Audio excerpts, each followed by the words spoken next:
Here we are at the seaside. Well, actually not at the seaside, but you can see the water behind me. And just in case you don't realise, it's Reconciliation Week. Reconciliation Week is booked officially by 2 days and unofficially by 3 days. This year, it'll be, well, every year it's from the 27th of May to the 3rd of June officially. And these days are exceptionally important days in the reconciliation process in this country. On the 26th of May, the day before Reconciliation Week, is National Sorry Day, when the Prime Minister, Mr Kevin Rudd, over 10 years ago, gave a full apology on behalf of the Australian Parliament, not to the Australian people, to this country's First Nations peoples, Aboriginal and Torres Strait Islanders, for the state forcefully removing their children and attempting to assimilate them into white or European culture. The 27th of May is a very misunderstood day. It was the day that the referendum was passed in 1967. It wasn't the day when Aboriginal and Torres Strait Islanders were given the right to vote or became citizens. It was the day when the Australian people, approximately 90%, which is the highest yes vote in the history of referendums in this country, gave the Commonwealth of Australia the power to legislate on behalf of Aboriginal and Torres Strait Islanders. Before that referendum, each individual state had its own legislation to deal with the Aboriginal and Torres Strait Islander problem. And some of the measures were exceptionally harsh. People had to get permission to get off reservations, people had to get permission to marry, people had to get permission to change jobs, to change houses, people were fined, jailed, and it goes on and on and on. What actually happened is all the elements that had survived were herded together in these reservations in various states, and people were treated in the most disgusting manner. So what the 1967 referendum did is gave the Commonwealth the power to override the racist legislation which was in place. Now, the 3rd of May is another day that's almost forgotten. 28 years ago, sorry, the 3rd of June, my apologies. No wonder the 3rd of May was forgotten. The 3rd of June. On the 3rd of June 1992, 28 years ago, the High Court of Australia, after a decades-long struggle by Eddie Mabo, Father Passy, and Edmund Rice, 3 men from Mur in the eastern Torres Strait, and the High Court decided that Indigenous people had rights to land in law. That the concept of Terra Nullius, which was the legal fiction the colonisation of this country was based on, was thrown out. And I'm old enough to remember the consternation amongst the corporate-owned media and landowners and businesses around the country who thought it was the end of time, and I'll speak about that later on. So this is Reconciliation Week. Now, the word reconcile is an interesting word because we've all reconciled with something in our lives. We may have reconciled with our own failures, we may have reconciled with family, an ex-lover, friends. But there are 2 important things in any reconciliation process. There are 2 sides. Now, obviously, some crimes are so heinous that reconciliation is impossible. And what astounds me, and it's astounded me for many, many years, and I've been familiar with many Aboriginal and Torres Strait Islander people, as my late wife of 43 years, Ellen Jose, was a Torres Strait Islander descent, so we had many friends, acquaintances, political friends and enemies in the Indigenous community, is the fact that the overwhelming majority of First Nations people in this country would like to reconcile. Now, I don't think, if I had experienced what they had experienced over the last 230 years or so, that I would want to reconcile. But they want to reconcile despite the loss of their lands, failed attempts to assimilate them, removal of their children, the sexual servitude of their women, the slaughter of their men, the removal from their traditional places of living, the destruction of a culture that had spanned over 60,000 years, the despicable way they were treated, especially during the 19th century, by various state governments who passed repressive legislation to keep them in abject poverty and slavery. Now, I think if I'd come from a background like that, I wouldn't want to reconcile with the colonisers, but the majority of Aboriginal and Torres Strait Islander people want to reconcile. And that was proven in 2017 with the Uluru Statement from the Heart, where representatives or delegates from across the country, from most of the 220 individual nations on this continent and the islands surrounding this continent, met in Uluru and came up with 3 simple demands, exceptionally simple demands. One was truth-telling, Makarrata, the Makarrata, a process by which the truth, the horrors of the colonisation process which continues today, could be put to the Australian people. An open forum around the country, financed by the Commonwealth government.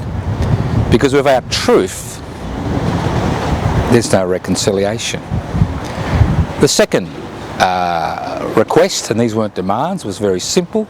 They wanted a representative body like Parliament, that could advise Parliament on legislation that was passed that affected Aboriginal and Torres Strait Islanders, First Nations people in this country. A little bit like ATSIC many years ago, which was disbanded by the Howard government after massive hysteria. And the third request was initiate a process via which a treaty or treaties could be negotiated by people who had never ceded their sovereign rights to this land and the colonisers. And what happened? Within 48 hours it was dismissed out of hand, not only by the Liberal National Party, not only by the corporate-owned media, but by huge numbers of Australians. And that's the problem. Those who suffered want to reconcile. Those who are responsible for the suffering don't want to reconcile. And the majority of Australians who are not Indigenous or First Nations people have no idea what Reconciliation Week is about and why they should reconcile. And I've heard all the stories. It's very simple. They say, well, what's it to do with me? I'm a migrant. I came to this land to seek my fortune. I'm a refugee. I'm an asylum seeker. I'm a child of a migrant, and we are all children of immigrants and convicts in this country. What's it got to do with me? It happened 200 years ago. They should get over it. They just should get over it. And I'm thinking to myself, where does this come from, and why do we have this community-wide attitude to the process of reconciliation, while reconciliation is such an important feature of the Aboriginal and Torres Strait Islander community? They want to reconcile. They want a treaty. They want compensation. Why? And it's very simple. We have a cultural, a social, historical, collective amnesia about the colonisation process. It's very simple. If you go and steal something, you enjoy the proceeds of what you've stolen. You don't normally go around telling everybody, because if you do, maybe the people you stole from will want some compensation for what you did. So although I'm the child of migrants and I was born in this country almost 70 years ago, and I've been involved in Indigenous and Torres Strait Islanders for almost 50 years, I still profit from that colonisation process and the continuing inability of Australians not to understand. Because it seems that we don't want to put ourselves in people's shoes. And that's what the 1992 Mabo decision highlighted. The fact that it's about land ownership. It's about private property. We're a capitalist society where the land has been parcelled out and sold, in some quarters leased, as far as cattle stations are concerned. It's about acknowledging that that land and that wealth was stolen. Because once you acknowledge that the wealth was stolen and the land was stolen, then questions of compensation occur. For example, the Nazis looted a lot of artworks during the Second World War, and it's not unusual, even 75 years later, for people to reclaim that lost artwork when it's rediscovered in certain situations. But as far as the more important issue of land and the damage of the colonisation process, we as a people do not wish to reconcile, because we do not believe there is a need to reconcile, because we have done nothing. The majority of people aren't responsible for overt oppression of Aboriginal and Torres Strait Islanders in Australia in 2020. A majority of people would have never met an Aboriginal or Torres Strait Islander, which only make up about 2.8% of the population, most of them living in the northern half of Australia. The majority of Australians wouldn't even know the name of the land they're living on. They wouldn't know the traditional name. They wouldn't understand that 200 generations had been responsible, because their concept of land ownership was different to our concept of land ownership, where it's private property, where it belongs to individuals or corporations. They were custodians of the land. Every individual within every community had a responsibility for every hill, every tree, every blade of grass, every piece of earth, every star, every cloud, every change in the climate. They were the custodians of the land, because it was the land which ensured their continued survival over 200 generations, which spans over 60,000 years. So it's a different concept. So to Aboriginal and Torres Strait Islanders, the land isn't something you buy and sell. And it's quite interesting that over the last 20 years there's been a huge push by more conservative elements, small elements within the Aboriginal and Torres Strait Islander community, and by the corporate-owned media, especially the Murdoch media. There has been a huge push for the native title to become a freehold title. When the Whitlam Labor government gave native title to Aboriginal and Torres Strait Islanders actually Aboriginals, because Torres Strait Islanders were not under the jurisdiction, in 1973. When Whitlam poured dirt in the hands of Lingiari, who was one of the leaders of the Wattle Hill movement, which was a sit-down strike which lasted for over 6 years by Aboriginal people who were paid with tobacco and food, not real money. This is in the 60s. He overturned, the Native Title Act overturned the concept of land ownership. And native title is common ownership of the land. It is not individual ownership of the land. It is not freehold title. You cannot go to a bank and say, can you lend me some money on the basis of the security of this land? And if you can't pay back the loan, the bank then takes the land.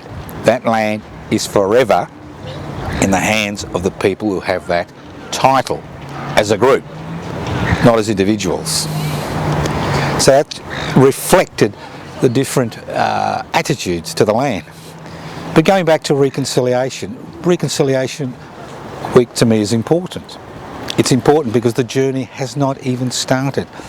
It's important because unless you've got two groups that are willing to walk down that pathway, reconciliation will not occur. And while reconciliation does not occur, we are a belittled people.